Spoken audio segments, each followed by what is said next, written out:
Hello everybody, thank you so much for tuning in. My name is Becky, this is B Dunk's Astrology. I have another forecast coming out this week. This one is all about the moon cycle for the month of October. We have a blue moon this month coming up on October 31st, and as well as a new supermoon coming up on the 16th. So I decided to put a forecast together for just the moon cycle because it's quite a unique cycle in of itself, just like 2020 has been really. October is said to be one of the most action-packed months out of 2020. The Sun is entering Scorpio on the 22nd. Mercury is sitting in Scorpio for the majority of the month and also going retrograde on the 13th, 14th, depending on where you are. And Mercury's retrograde is going to last until November 1st. Scorpio is a sign of intensities and extremes and isn't really too concerned with anything that doesn't deal with the cold, hard, raw truth. We also have Mars, who is another traditional ruler of Scorpio, sitting in his other home sign of Aries and sitting retrograde. Plus, we also have Pluto, who is the other ruler of Scorpio, sitting in Capricorn, who also recently turned direct after being retrograde since the spring. So this is putting a huge emphasis on Scorpio in general, making it for a rather Halloween-y, spooky kind of month. The upcoming squares that Mars is going to be making to both Saturn and Pluto on the 9th and the 19th respectively are likely going to put a bit of pressure and strain into our lives. And the fact that he is retrograde is adding an extra layer of tension into the mix. With these aspects, we're being put through a multitude of tests, and it's all to make sure that we are staying aligned with what it is that we truly desire for ourselves, that we are still on the path that we want to be walking down. Constant themes that we've been dealing with for the entirety of 2020, and what I think these three lunations this month are really putting a highlight on. This concept of law and order and authority and governance, and asserting ourselves against this authority, not necessarily against to oppose or to create conflict, depending on what the situation you're dealing with is, but really asserting ourselves in this new foundation, in this new order and law, and finding ways that we can rebuild our own foundation and our own structure in a way that is harmonious and in accordance with everything that's going on around us. I hate to sound like a broken record with this, but it really is the perpetuating theme that we've been dealing with this Jupiter-Saturn-Pluto stuff happening in Capricorn all year. That is the underlying theme that everyone is sort of dealing with, again, in their own unique ways. Again, with the Mars retrograde in Aries, plus Chiron coming out of Aries as well as a retrograde Uranus in Taurus. All of this is contributing to some massive transformation and reformation in, again, some of these elemental, structural, foundational areas of our lives. And through it all, this demand for inner freedom and inner authority and inner independence is fueling this internal fire within all of us to find this sense of liberation and freedom from a lot of these outdated and older structures and ways of doing things that aren't working for us anymore. The first full moon that we saw this month occurred on the 1st of October in the sign of Aries. Aries being a cardinal fire sign, so he is a fire starter. Aries is headstrong, it is determined, it initiates things, it starts things. It is led by intuition. It is that burning will, that burning fuel within us that ultimately guides our instincts. A full moon is a time of culmination. It is a time of building up and creating something. And with an Aries full moon, it really is an energy of just wanting to go and do. I think with the first full moon that we faced this month, it was all about coming face to face with some of the fears that we have within us, the deep inner fears that we have, and learning new ways that we can overcome them by remaining grounded in remembering what we truly desire for our life. The full moon was conjunct Chiron, the wounded healer, so it was putting an emphasis on a lot of these old past wounds, childhood traumas maybe, and it could have made a lot of us feel really vulnerable and uncomfortable in ways that we just couldn't seem to avoid. We could have found ourselves in situations where we felt attacked or cornered and just couldn't get out of that. A lot of us could just have been feeling really triggered in a lot of ways. But I think every single time we are being triggered, it was an opportunity for us, and still is an opportunity for us, to always ask ourselves, all right, what is it that I'm actually being triggered by here? Why am I getting triggered? What's the story that I'm telling myself? Why do I feel attacked? Is this attack shining light and truth on something that I need to look at? When we are being called out on our shit, and maybe we do have to look at ourselves and ask ourselves honestly, is there truth behind this call out? And is there something I need to review within myself and work on within myself? Or maybe is this something that I need to cut ties with and is no longer serving me anymore? Maybe they are just uselessly calling me out on something, and it's not a healthy relationship, or it's not a healthy situation that I need to keep myself in any longer. Chiron is known as a mentor and a guide that leads us down life and leads us down a path of healing and showing us the wounds that we do need to heal, the wounds that we need to step into and towards in order to grow the most. And with this Aries full moon with Chiron energy, I think it was really calling us to channel our inner warrior, our inner wounded healer, and use that fighting power that Aries offers to get through some of these more challenging situations. On October 16th, we have the new moon coming up in Libra. This new moon is also a super new moon.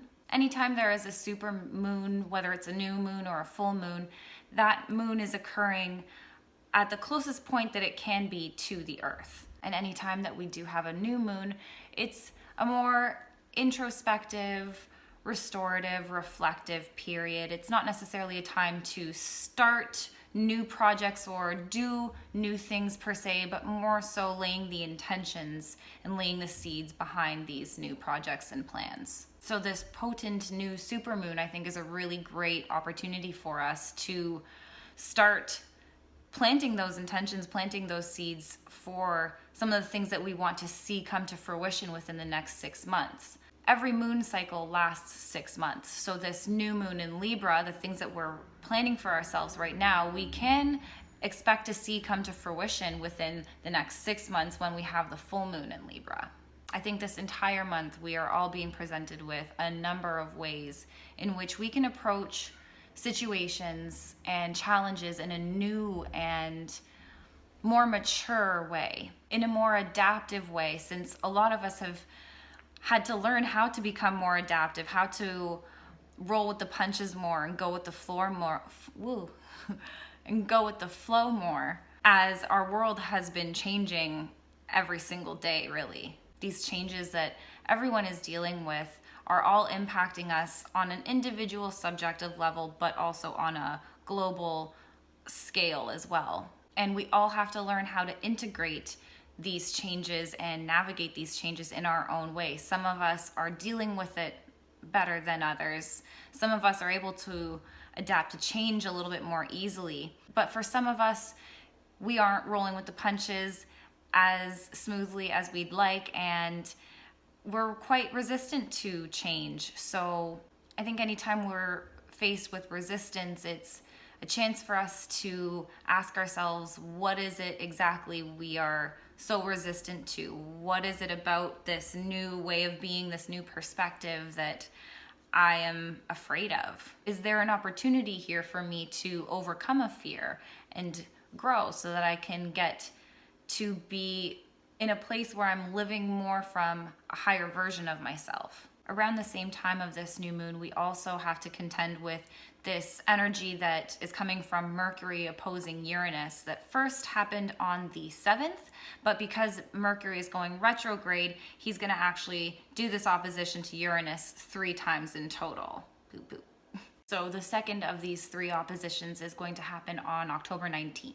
I think this is going to bring in a really interesting mix of energy that could bring in really unexpected, shocking events. It's going to amplify that vibe of intense, shocking, unexpected things happening. Hidden news coming up This new moon is also making an aspect that's called a T-square, depending how generous you are with your orbs. The sun and the moon sitting at 23 degrees of Libra, being a loose opposition to Mars sitting in Aries, sitting at around 20 degrees of Aries. While they're both making squares to the 3 clustered planets sitting in Capricorn that a lot of astrologers have sort of noted to be associated with everything happening in 2020 with COVID and everything. So that's Jupiter, Saturn, and Pluto. The T-square represents 2 opposing forces. In this case, we have the sun and the moon sitting in Libra. They're trying to restore harmony and balance and justice while being opposed and pulled by the energy of Mars, who's sitting retrograde in Aries going, I want to go and do, but I can't. And they're being anchored by this authoritative group of heavyweight planets. They're putting a huge emphasis on the transformation of the structures of everything. So I think for this new moon, it is really all going to be about how we on an individual level can restore harmony and maintain harmony and find justice and balance for ourselves, and that we can use that newfound sense of authority and power from creating this consistency and this harmony in our lives, and allow that to emanate to the world around us. Lead by example, live by example. As I mentioned, a new moon is a very restorative time in and of itself. It's a time to nurture and take care of ourselves. It is a lower energy type of vibe, so it's not unexpected if you do feel a little bit more low energy around this time. So again, it's a good time to just internalize and reflect, and some of the things that we could be reflecting on are the things in our life that are preventing us from maintaining a sense of harmony. What are these things that are challenging us and working against us in a way? And what can we do to take our power back over it? We can use this new supermoon energy to really set some solid intentions for ourselves so that we can take order and take hold of the direction that we want our lives to be going in. Each new moon is a time of release. It is a time of letting go. It is a time of closing one door and remembering that another door always opens. When one chapter ends, another chapter begins. Every cycle, again, it's a cycle, it's a new moon cycle. So this is a new moon, a new beginning, and the ending of a chapter. So again, it's another opportunity to ask ourselves, what is it that we are choosing? What are we choosing to end and say goodbye to and lay to rest so that something new can come for us? Any changes that we're making right now for ourselves are likely going to be very structural, very foundational, very big changes. We're likely going to see a lot of these changes occurring in the area of our relationships, since this is a new moon in Libra. And we also have Venus, the ruler of Libra, sitting in Virgo. So again, we can look at some of the Virgo themes and see that we can be making changes to a lot of the Virgo areas of life, like the practical day-to-day tasks that we do, our health, day-to-day routines, our health habits, practical matters, the smaller things that really do build up and amount to the bigger picture. Again, looking at Libra, looking at the sign of relationships, even Venus being the ruler of relationships as well, we can take a look at the relationships we have and ask ourselves how they are contributing to our lives. Are there things that we need to be changing within some of these relationships to better serve the direction that we want to be going in our life? Are there some relationships that we need to end or say goodbye to or change in some way? We can also take a look at our relationship with money, since Venus does rule finances. A lot of us don't think of relationships when we think of money, but relationships to money and our finances is very much a thing. It's not necessarily something that a lot of us are taught, and it's something that many of us have to teach ourselves as we grow up. So it's a time that we can reflect on our relationship with our money and our finances. How are we managing our money and finances? Are there things that we need to revise and restructure and get in order? We can use the practical laser focus of Virgo and get these types of things done. On October 31st, we will have the full moon in Taurus. This full moon is known as a blue moon. Unfortunately, it's not going to look blue. I wish it would. That would be so cool. Whenever we have a blue moon, it means that we have two full moons occurring in the same single month. So again, with the full moon that happened on the 1st, we have this second full moon happening on the 31st. So it's technically a blue moon, hence the phrase once in a blue moon. Doesn't happen that often. This is also a unique blue moon in that it's happening on Halloween. The last time we had a full moon on Halloween was back in 2001, around October 31st, November 1st. The world was still dealing with the devastation that was 9/11. We were also seeing some pretty horrific headlines coming out of the US with all of the anthrax threats that were going on. And on October 31st in 2001, Bush officially declared the war on anthrax. Also around mid-October 2001, we saw Polaroid file for bankruptcy. I think this is a rather unique coincidental occurrence in that we saw a massive change in the way that the world had begun to create memories and commemorate things. The way that we recorded our special moments began to evolve. We also saw some huge generational shifts with the internet coming out, the World Wide Web and Google only really becoming a thing within the previous few years. Notably, Wikipedia was also established in 2001, which paved the way for a huge transformation in the way that we saw this new age of social media and collective information and collective content generation. This was all emphasized by the fact that Uranus, the planet of shocking transformation and innovation and technology, was sitting in the sign of Aquarius, who rules similar things. The goal of Aquarius is to refresh humanity and bring in innovative change, which we definitely saw that year. These are just some of the types of events that we saw with a full moon on October 31st. All of these changes really contributed to the way that we lived in the world. A full moon in Taurus calls for the need for emotional, foundational stability, which is probably really hard for many of us to find right now. The full moon is also going to be conjunct a retrograde Uranus, so that's going to make it that much harder to find any sort of emotional stability. And this might be a time where we really feel called to establish stability and lasting, secure foundations, especially in our domestic lives. This Halloween full moon is going to probably bring in a lot of tricks and little treats.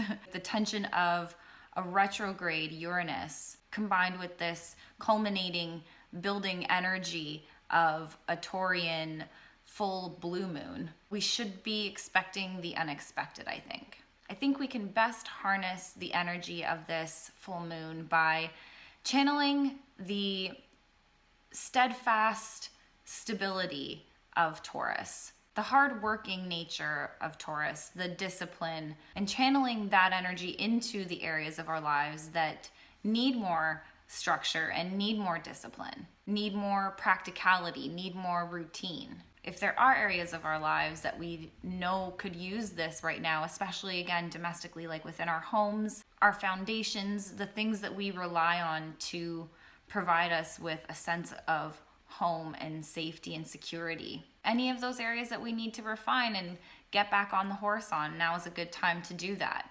Taurus is known for being stubborn and lazy, but I think it's more so Taurus is slow to change. Taurus, you can't make a Taurus do anything they don't want to do. So if there are things that you know you really don't want to do, don't necessarily force yourself to do them, and redirect that energy and let go of that guilt and take that into channel it into something that you do want to do.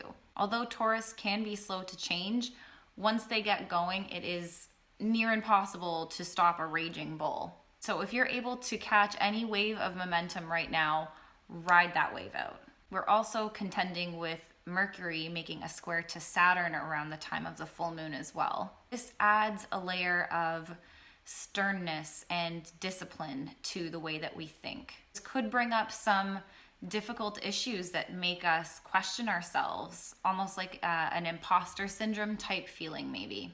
This could lead some of us to hesitate on making any sort of decisions for ourselves and give away our authority and almost want someone else to make the decisions for us. This might be fueled by this sense of feeling like we don't know enough to make the decision for ourselves. Mercury squaring Saturn does present some learning barriers, some communication barriers, learning in a hard way, not being able to grasp a concept no matter how hard we try. This type of energy paired with the Taurus full moon could make it rather difficult for some of us to communicate and explain ourselves to these authoritative figures in our lives or some sort of authority that surrounds us.